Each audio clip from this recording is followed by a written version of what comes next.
ಎಲ್ಲ ನನ್ನ ಪ್ರೀತಿಯ ವೀಕ್ಷಕರಿಗೆ ನಿಮ್ಮ ರಘುರಾಮ್ ಮಾಡುವ ಆತ್ಮೀಯ ನಮಸ್ಕಾರಗಳು. ಮತ್ತು ನಿಮ್ಮ ರಘುರಾಮ್ ಬಂದು ಈ ಸಿನಿಮಾ ಸರಸ್ವತಿಯಲ್ಲಿ ನೀವೆಲ್ಲ ಕೇಳ್ತಿದ್ದ ಕಾಯ್ತಿದ್ದ ಕನ್ನಡ ಚಿತ್ರರಂಗದ ಒಬ್ಬ ಪ್ರತಿಭಾನ್ವಿತ ಅದ್ಭುತ ಕಲಾವಿದ ಶ್ರೀ ಶೋಭರಾಜ್ ಅವ್ರ ಬಗ್ಗೆ ಒಂದಿಷ್ಟು ಮಾಹಿತಿನ ಹೊತ್ತು ತಂದಾಯಿತು. ಸ್ನೇಹಿತರೆ, ಶೋಭರಾಜ್ ಅವ್ರನ್ನ ಸಂದರ್ಶನ ಮಾಡೋಕ್ಕೆ ನಾನಲ್ಲ, ನಂತರ ಸಾಕಷ್ಟು ಯೂಟ್ಯೂಬರ್ಸು ತುಂಬ ಪ್ರಯತ್ನ ಪಟ್ಟಿದ್ದಾರೆ. ನಾನೇನು ಪ್ರಯತ್ನ ಪಟ್ಟಿದ್ದೀನಿ ಅಂತ ಸಂಚಿಕೆ ಕೊನೆಯಲ್ಲಿ ತಮಗೆ ತೋರಿಸ್ತೀನಿ. ಅವರ ಸ್ನೇಹಿತರು ಒಬ್ಬರು SR ವಿಜಯ್ ಕುಮಾರ್ ಶೆಟ್ಟಿ ಅಂತ, ಅವರು ಸಂಪಂಗಿ ರಾಮನಗರದಿಂದನೂ ಗೊತ್ತು ಅಂತ ಕಾಣುತ್ತೆ. ಅವ್ರದ್ದೆಲ್ಲ ಅವರ ಶೋಭರಾಜ್ ಸರ್ ಬಗ್ಗೆ ಅವ್ರಿಗೆ ಮಾಹಿತಿ. ಅವ್ರು ನನಗೆ ಮೆಸೆಂಜರ್ಲಿ ಮೆಸೇಜ್ ಮಾಡಿದ್ರು, ಸರ್ ನೀವು ಅದೇ ಕಣ್ಣು ಸತೀಶ್ ಅವ್ರದ್ದು ಮಾಡಿದ್ರಲ್ಲ, ನಮ್ಮ ಶೋಭರಾಜ್ ಅಣ್ಣಂದು ಮಾಡಿ ಅಂತ. ನಾನು ಹೇಳಿದೆ, ಇಲ್ಲಪ್ಪ ನಾನು ತುಂಬ ಮೆಸೇಜ್ ಮಾಡಿದ್ದೀನಿ, 3-4 ವರ್ಷದಿಂದ ಮಾಡ್ತಿದ್ದೀನಿ. ಸಾರು ಇಲ್ಲ ಅಂತ ಹೇಳಿಲ್ಲ, ನಾನು ಅಣ್ಣ ಅಂತಲೇ ಕರೆಯೋದವ್ರಿಗೆ ಪ್ರೀತಿಯಿಂದ, ಟೈಮ್ ಕೊಟ್ಟಿಲ್ಲ ಅಂತ ಹೇಳಿದೆ. ಇಲ್ಲ ಸರ್, ಈ ಥರದ್ದೊಂದು ಸ್ಟೋರಿ ಮಾಡಿ ಅಂದರು. ಸೊ ನಾನು ಕೆಲವು ಕಲೆ ಹಾಕ್ಕೊಂಡಿದ್ದ ವಿಚಾರಗಳನ್ನ ಶೋಭರಾಜ್ ಸರ್ ಬಗ್ಗೆ ಇವಾಗ ನಿಮ್ಮ ಮುಂದೆ ಇಡೋದಕ್ಕೆ ಪ್ರಸ್ತುತಪಡಿಸ್ತೀನಿ. ಶೋಭರಾಜ್ ಅವರು ಮೂಲತಃ ತುಮಕೂರಿನವರು. ಅವ್ರು ಹುಟ್ಟಿದ್ದು ತುಮಕೂರಿನಲ್ಲಿ. ಅವ್ರ ತಂದೆಗೆ ಬೆಂಗಳೂರಿಗೆ ಟ್ರಾನ್ಸ್ಫರ್ ಆದಾಗ ಅವರು 5ನೇ ಕ್ಲಾಸ್ಗೆ ಇಲ್ಲಿ ಬೆಂಗಳೂರಿನ ಸಂಪಂಗಿ ರಾಮನಗರಕ್ಕೆ ಬಂದಿದ್ದಾರೆ. ಸಂಪಂಗಿ ರಾಮನಗರ ನಮ್ಮ ಕಂಠೀರವ ಸ್ಟೇಡಿಯಂ ಎದುರುಗಡೆ ಇರುವಂಥ ಏರಿಯಾ, ಪಲ್ಲವಿ ಥಿಯೇಟ್ರ್ ಅವಾಗಿತ್ತು, ಅದರ ಹಿಂದೆ ಇರುವಂಥ ಒಂದು ಏರಿಯಾ. ಆ ಏರಿಯಾಗೆ ಬಂದಿದ್ದಾರೆ. ಆ ಏರಿಯಾಗೆ ಬಂದು ಅವರು 7ನೇ ಕ್ಲಾಸ್ಗೆ ಸೆಂಟ್ ಪ್ಯಾಟ್ರಿಕ್ ಸ್ಕೂಲ್ ಅನ್ನೋ ಕಡೆ ಅವರು ವಿದ್ಯಾಭ್ಯಾಸ ಪ್ರಾರಂಭ ಮಾಡಿದ್ದಾರೆ. ಆ ಟೈಮ್ನಲ್ಲೇ ಕನ್ನಡ ಸಿನಿಮಾದ ಮತ್ತೊಬ್ಬ ನಾಯಕ ರಘುವೀರ್ ಅವರ ಪರಿಚಯ ಆಗಿದ್ದು. ರಘುವೀರ್ ಅವರು ಅದೇ ಸಂಪಂಗಿ ರಾಮನಗರದವರು. ಇವರೆಲ್ಲ ಒಟ್ಟಿಗೆ ಕ್ರಿಕೆಟ್ ಆಡಿಕೊಂಡು ಎಲ್ಲ ಒಂದು ಫ್ರೆಂಡ್ಸ್ ಗ್ಯಾಂಗು.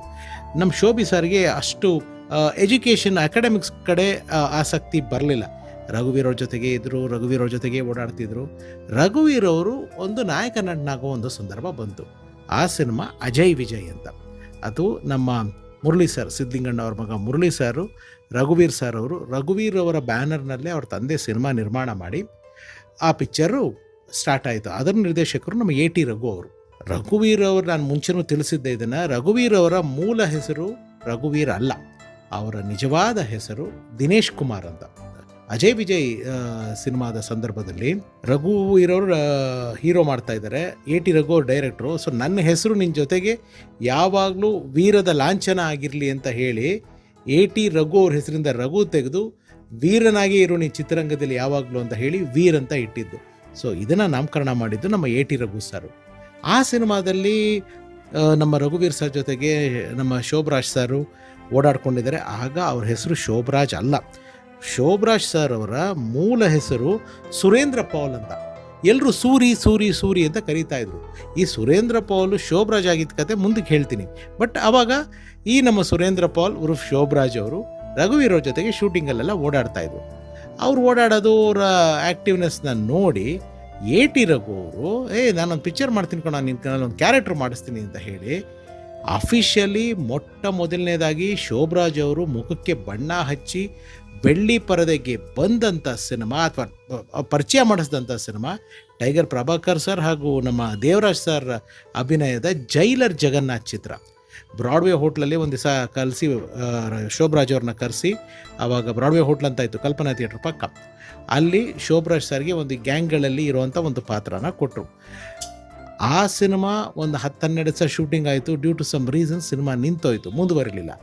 ಅದೇ ಟೈಮ್ನಲ್ಲಿ ಇದೇ AT ರಘು ಅವ್ರ ಹತ್ರ Ajay Vijay ಪಿಕ್ಚರ್ಗೆ S Narayan sir direction ಡಿಪಾರ್ಟ್ಮೆಂಟಲ್ಲಿ ಕೆಲಸ ಮಾಡ್ತಿದ್ರು.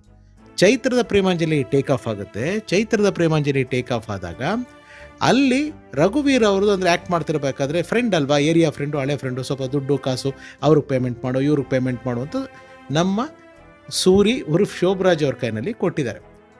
ಜೈಲರ್ ಜಗನ್ನಾಥ್ ನಾನು ಹಾಕ್ತೀನಿ ನೋಡಿ, ಅಲ್ಲಿ ಇವ್ರ ಹೆಸರು ಇರೋದೇ ಸೂರಿ ಅಂತ, ಅಲ್ಲಿ ಶೋಭರಾಜ್ ಆಗಿರಲಿಲ್ಲ ಇನ್ನು. ಸೊ ಚೈತ್ರದ ಪ್ರೇಮಾಂಜಲಿ ಶೂಟಿಂಗ್ ಸ್ಟಾರ್ಟ್ ಆಗಿದೆ, ನಡೀತಾ ಇದೆ. ಜನಕರಾಜ್ ಅನ್ನೋ ಒಬ್ಬ ಕಲಾವಿದ ಚೈತ್ರದ ಪ್ರೇಮಾಂಜಲಿ ಚಿತ್ರದಲ್ಲಿ ಶೋಭರಾಜ್ ಅವ್ರು ಮಾಡಬೇಕಾಗಿರೋ ಪಾತ್ರಕ್ಕೆ ಫಿಕ್ಸ್ ಆಗಿರ್ತಾರೆ. ಶೂಟಿಂಗ್ ಇನ್ನೇನು ನಾಳೆ ನಾಳಿದ್ದು ಶೂಟಿಂಗ್ ಇದೆ ಅನ್ಬೇಕಾದ್ರೆ ಅವ್ರಿಗೇನೋ ಹೆಲ್ತ್ ಅಪ್ಸೆಟ್ ಆಗಿ ಬರೋದಿಲ್ಲ. ಗಡ್ಡ ಬಿಟ್ಕೊಂಡು ಒಂಥರ ಸ್ಟರ್ಡಿಯಾಗಿದ್ದಿದ್ದು ಶೋಭಿ ಸರ್ನ ನೋಡಿ ನಾರಾಯಣ್ ಸರು ನೀನೇ ಆ್ಯಕ್ಟ್ ಮಾಡು ಅಂಥೇಳಿ ನಾರಾಯಣ್ ಸರ್ ಕರೆದು ಶೋಭರಾಜ್ ಅವ್ರನ್ನ ಆ್ಯಕ್ಟ್ ಮಾಡ್ತಾರೆ. ಎಲ್ಲೋ ಒಂದು ಕಡೆ ಶೋಭರಾಜ್ ಸರ್ಗೆ ಬೇಜಾರಾಗಿತ್ತು, ಏನಪ್ಪ ನಾವು ಹಣೆ ಬರ ಜೈಲರ್ ಜಗನ್ನಾಥಲ್ಲಿ ಆ್ಯಕ್ಟ್ ಮಾಡಿದೆ, ಆ ಪಿಕ್ಚರೇ ನಿಂತೋಯ್ತು ಅಂತ.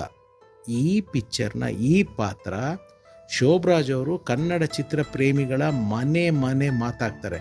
ಅವರ ಆ ಮ್ಯಾನರಿಸಮು, ಅವ್ರ ಕಣ್ಣು, ಅವ್ರು ಆ್ಯಕ್ಟ್ ಮಾಡೋದೇ ಬೇಕಾಗಿರಲ್ಲ, ಬರೀ ಅವ್ರ ಕಣ್ಣು ನೋಡಿದ್ರೆ ಸಾಕಾಗಿರೋದು. ಅಷ್ಟು ಟೆರಿಫಿಕ್ ಆಗಿ ಕಾಣೋರು ಶೋಭಿ ಸರ್. ಸೊ ಈ ಸಿನಿಮಾದಲ್ಲಿ ಆ್ಯಕ್ಟ್ ಮಾಡ್ತಾರೆ. ಆ್ಯಕ್ಟ್ ಮಾಡಿ ಆವಾಗಿನ ಟೈಮ್ನಲ್ಲಿ ಸ್ಮಗ್ಲರ್ ತಾವೆಲ್ಲ ಕೇಳಿರ್ತಾರೆ, ಚಾರ್ಲ್ಸ್ ಶೋಭರಾಜ್ ಅಂತ ಗೋವಾಯಿಂದೇನೋ ಎಸ್ಕೇಪ್ ಆಗಿದ್ದಾರೆ, ಈ ಥರದ್ದೇನೋ ಒಂದು ನ್ಯೂಸು ಹರಿದಾಡಿದೆ. ಆವಾಗ ಇವ್ರು ವಿಲನ್ ಕ್ಯಾರೆಕ್ಟರ್ ಮಾಡಿದ್ರಲ್ವ, ಆ ವಿಲನ್ ಕ್ಯಾರೆಕ್ಟರ್ ನಿಮಗೆ ಶೋಭರಾಜ್ ಅನ್ನೋದು ಕರೆಕ್ಟ್ ಆಗಿರುತ್ತೆ ಅಂತ ಚೈತ್ರದ ಪ್ರೇಮಾಂಜಲಿ ಚಿತ್ರಕ್ಕೆ ಸೂರಿಯಾಗಿದ್ದವರು ಶೋಭರಾಜ್ ಆಗಿ ಬದಲಾಗ್ತಾರೆ. ಅದರಲ್ಲಿ ನೋಡಿ, ಚೈತ್ರದ ಪ್ರೇಮಾಂಜಲಿ ಟೈಟ್ಲ್ ಕಾರ್ಡಲ್ಲೂ ಶೋಭರಾಜ್ ಹೊಸ ಪರಿಚಯ ಅಂತ ಕೂಡ ಇದೆ. ಸೊ ರಘುವೀರ್ ಅವರ ಸ್ನೇಹಿತರಾಗಿ ರಘುವೀರ್ ಅವ್ರ ಮೂಲಕನೇ ಚಿತ್ರರಂಗಕ್ಕೆ ಬಂದಿದ್ದು ನಮ್ಮ ಶೋಭರಾಜ್ ಸರ್. ಅವ್ರು ಯಾವಾಗಲೂ ನೆನೆಸ್ಕೊಳ್ಳೋದು ನಮ್ಮ ಶೋಭರಾಜ್ ಸರು. ರಘುವೀರ್ ಅವರು ಮೊದಲು ಅವರ ಜೊತೆ ಒಡನಾಟ ಇದ್ದಿದ್ದು, ಆಮೇಲೆ ಎ ಟಿ ರಘು ಅವರು ಅವಕಾಶ ಕೊಟ್ಟಿದ್ದು, ಗಾಡ್ ಫಾದರ್ ಆಗಿ ನಿಂತಿದ್ದವರು ಎಸ್ ನಾರಾಯಣ್ ಸರ್. ಈ 3 ಜನ ಅವರ ತಿಳಿಸೋ ಹಾಗೆ ನನ್ನ ಜೀವನದಲ್ಲಿ ನನಗೆ ಬ್ರಹ್ಮ ವಿಷ್ಣು ಮಹೇಶ್ವರ ಇದ್ದಂಗೆ ಚಿತ್ರರಂಗಕ್ಕೆ ಸಂಬಂಧಪಟ್ಟಂಗೆ ಅಂತ. ಬಹಳ ಸಣ್ಣ ವಯಸ್ಸಿನಲ್ಲೇ ಅವರ ತಂದೆನ ಕಳ್ಕೊಳ್ಬೇಕಾಗಿರೋ ಸಂದರ್ಭ ಬರುತ್ತೆ. ಈ ಕಡೆ ಚಿತ್ರರಂಗದಲ್ಲಿ ಕೂಡ ಬ್ಯುಸಿ ಆಗ್ತಾರೆ. ಅವ್ರು ಯಾವ ರೀತಿ ಆಗ್ಬಿಟ್ಟಿದ್ರು ಅಂತಂದರೆ, ಫ್ರೆಂಡ್ ಅಲ್ವಾ ರಘುವೀರ್ ಸರ್, ಎಸ್ ನಾರಾಯಣ್ ಸರ್, ಇವರಿಬ್ಬರು ಸಿನಿಮಾಗಳೇ ಮಾಡ್ಕೊಂಡು ಕೂತಿದ್ದಾರೆ 2-3 ವರ್ಷ, ಬೇರೆ ಸಿನಿಮಾಗಳೇ ಮಾಡಿಲ್ಲ. ಚೈತ್ರದ ಪ್ರೇಮಾಂಜಲಿಯಲ್ಲಿ ಅವರ ಪಾತ್ರ ಸಾಕಷ್ಟು ಯಶಸ್ವಿ ಆಯಿತು. ಆದರೂ ಶೃಂಗಾರ ಕಾವ್ಯ ಈ ರೀತಿ ರಘುವೀರ್ ಅವ್ರ picture, S Narayan sir picture ಇದರಲ್ಲೇ ಮಾಡ್ಕೊಂಡು ಹೋಗ್ತಾ ಇದ್ದಾರೆ. ಹೀಗೆ ಅವರ ಚಿತ್ರ ಜೀವನ ಮಾಡ್ಕೊಂಡು ಹೋಗ್ತಾ ಇರಬೇಕಾದ್ರೆ ಅವರು ಸಾಕಷ್ಟು ಸಿನಿಮಾಗಳು ನೋಡೋ ಹುಚ್ಚಿತ್ತಂತೆ. ಚಿಕ್ಕ ವಯಸ್ಸಿಂದನೂ ಅವಾಗೆಲ್ಲ 50 ಪೈಸಾ, ₹1, ₹1.25 ಕೊಟ್ಟು ಅದರಲ್ಲೂ ಬ್ಲ್ಯಾಕ್ ಕೊಟ್ಬಿಟ್ಟು ಹೋಗಿ ಸಾಕಷ್ಟು ಸಿನಿಮಾಗಳು ಡಾಕ್ಟರ್ ರಾಜ್ಕುಮಾರ್ ಸರ್ದು, ನಮ್ಮ ಡಾಕ್ಟರ್ ವಿಷ್ಣುವರ್ಧನ್ ಸರ್ದು, ಅದರಲ್ಲೂ ವಿಷ್ಣು ದಾದಾ ಅಂದರೆ ತುಂಬ ದೊಡ್ಡ ಅಭಿಮಾನಿ. ಸಾಕಷ್ಟು ಚಿತ್ರಗಳಲ್ಲಿ ಜನಪ್ರಿಯರಾಗ್ತಾ ಬಂದರು ಶೋಭರಾಜ್ ಸರ್. ನಾರಾಯಣ್ ಸರ್ ಕರೆದ್ಬಿಟ್ಟು ಒಂದು ಸತಿ ಹೇಳಿದ್ರೆ, ಬರೀ ನಮ್ಮ ಸಿನಿಮಾದಲ್ಲೇ ಮಾಡ್ಕೊಬೇಕು ಅಂದರೆ ನೀವು ಮಾಡೋದಕ್ಕಾಗಲ್ಲ, ಎಲ್ಲ ಕಡೆ ಕಲಾವಿದರಾದ್ಮೇಲೆ ಎಲ್ಲ ಕಡೆ ಮಾಡಬೇಕು ಅಂತ ಹೇಳಿದ್ಮೇಲೆ ಲಾಕಪ್ ಡೆತ್ ಅವ್ರಿಗೆ ಒಳ್ಳೆ ಹೆಸರು ತಂದು ಕೊಡ್ತು. ಪೊಲೀಸ್ ಸ್ಟೋರಿನಲ್ಲಿ ಅವರ ಒಂದು ಪಾತ್ರ ಸಾಕಷ್ಟು ಗಮನ ಸೆಳೀತು. ಮತ್ತು ಓಂ ನಮಃ ಶಿವಾಯ ಚಿತ್ರದಲ್ಲಿ ಶೋಭರಾಜ್ ಸರ್ ಪಾತ್ರ ಸಾಕಷ್ಟು ಗಮನ ಹರಿಸಿ. ಹೀಗೆ ಚಿತ್ರದಿಂದ ಚಿತ್ರಕ್ಕೆ ಆ ಮೆಟ್ಲುಗಳನ್ನ ಒಂದೊಂದಾಗಿ ಹತ್ತುತ್ತಾ ಹೋಗ್ತಿದ್ರು. ಅವ್ರು ಹೇಳ್ತಾರೆ, ನಾನು ಲಿಫ್ಟಲ್ಲಿ ಬಂದಿಲ್ಲ ಇಂಡಸ್ಟ್ರಿಗೆ, ಮೆಟ್ಲು ಹತ್ಕೊಂಡು ಬಂದಿದ್ದೀನಿ. ಹಾಗಾಗಿ ಇವತ್ತಿಗೂ ನನ್ನ ಕಾಲುಗಳು ಗಟ್ಟಿ ಇದೆ, ನಾನು ಏಕ್ದಮ್ ಬಂದಿಲ್ಲ, ಒಂದೊಂದು ಹಂತವಾಗಿ ನಡ್ಕೊಂಡು ನಿಭಾಯಿಸ್ಕೊಂಡು ಬಂದಂಥವ್ರು.